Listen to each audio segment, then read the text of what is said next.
Assalamualaikum warahmatullahi wabarakatuh. Perkenalkan, nama saya Naila Ramadina Ahmad. Pada video kali ini saya akan membedah bagaimana cara brainstorming berdasarkan buku Business Analysis Body of Knowledge atau yang biasa disebut dengan BABOK. Nah, terus brainstorming itu apa sih? Berdasarkan BABOK, brainstorming adalah cara berpikir kreatif terhadap suatu masalah. Jadi, gimana caranya kita bisa mengelola masalah tersebut hingga menjadi suatu solusi yang kreatif dan juga inovatif. Selanjutnya, berdasarkan BABOK, terdapat 3 tahapan dalam brainstorming. Yang pertama adalah preparation.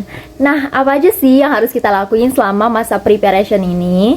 Oke, yang pertama kita tentuin dulu area of interest-nya. Jadi, kita pilih topik atau masalah apa yang akan kita bahas. Selanjutnya, determine time limit. Jadi, kita menentukan berapa waktu yang kita perlukan untuk menghasilkan suatu ide. Idealnya itu 15 sampai 45 menit, tapi kembali lagi ke kondisi. Semakin banyak orangnya, maka waktu yang diperlukan juga semakin banyak. Kemudian, identify participant. Nah, biasanya brainstorming ini dilaksanakan 6 sampai 8 orang dengan background dan juga pengalaman yang berbeda-beda, tapi harus tetap relevan dengan topik dan juga masalah yang diangkat ya. Karena perbedaan background dan juga pengalaman ini dapat menghasilkan ide yang fresh dan juga tetap relevan dengan topik yang diangkat. Sebelum mulai tahapan brainstorming, kita harus membuat kriteria penilaian idenya dulu. Jadi kita di sini dapat mengukur apakah idenya relevan atau efektif dan sejauh mana ide ini dapat menyelesaikan masalah yang terjadi. Oke, tahapan yang kedua yaitu session. Pada tahapan kali ini menjelaskan tentang cara membuat ide yang efektif dan juga kreatif. Oke, step pertama dari tahapan session adalah share idea.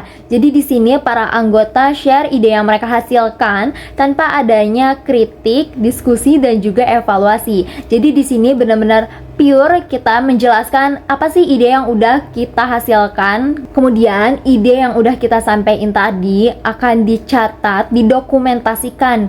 Nah, cara dokumentasiinnya ini bisa berbeda-beda. Bisa aja kita menulis list atau mencatat di sticky notes, atau kita bisa membuat rekaman audio ataupun video agar tercatat secara keseluruhan ide secara detailnya. Oke, tahapan selanjutnya adalah build on each other idea. Jadi, ide yang udah dikumpulin ini kita sortir. Misalnya, ide si A sama si B. Oh, ternyata idenya ini bisa saling connect. Jadi, bisa kita gabungin dan menjadi suatu inovasi yang baru. Atau misalnya, oh ide si C kayaknya nggak relevan deh, mending nggak usah kita pakai.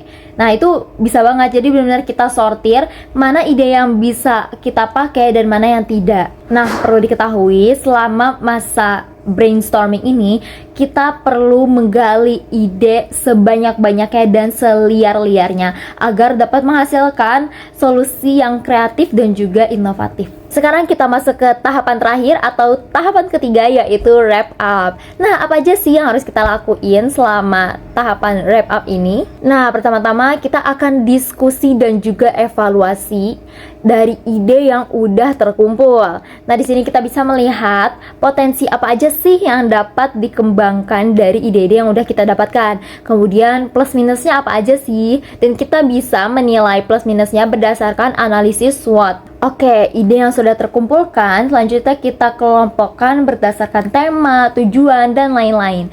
Nah, teknik ini bisa kita gunakan dengan cara affinity diagram. Jadi kita mengelompokkan idenya sesuai dengan kelompok masing-masing. Misalnya, kita menulis idenya dalam bentuk sticky note. Nah, nanti sticky note itu kita kelompokkan. Misal, kelompok baris kiri adalah kelompok berdasarkan tema dan kelompok sebelah kanan adalah sticky note yang berisikan ide-ide berdasarkan tujuannya. Nah, ide yang sudah dikumpulkan dan dikelompokkan ini bisa kita nilai dengan cara membuat ranking. Nah, caranya ini beda-beda. Kita bisa membuat dot voting, numerik, atau multi voting gitu. Jadi kita tahu mana ide yang paling diminati oleh anggota sehingga ide itu aja yang akan kita fokuskan. Ide yang sudah ditentukan ini bisa kita distribusikan kepada stakeholder agar pada tahap implementasinya dapat disupport dengan penuh dan juga dapat berjalan sesuai dengan ekspektasi. Begitulah cara brainstorming berdasarkan buku Babok. Jadi kesimpulannya adalah yang pertama, brainstorming ini memang harus dilakukan secara berkelompok. Yang kedua, kita memang harus memfokuskan pada satu topik atau masalah saja. Dan yang terakhir adalah solusi itu akan hadir berdasarkan kemampuan dan juga kreativitas setiap anggota. Sekian dari saya. Wassalamualaikum warahmatullahi wabarakatuh.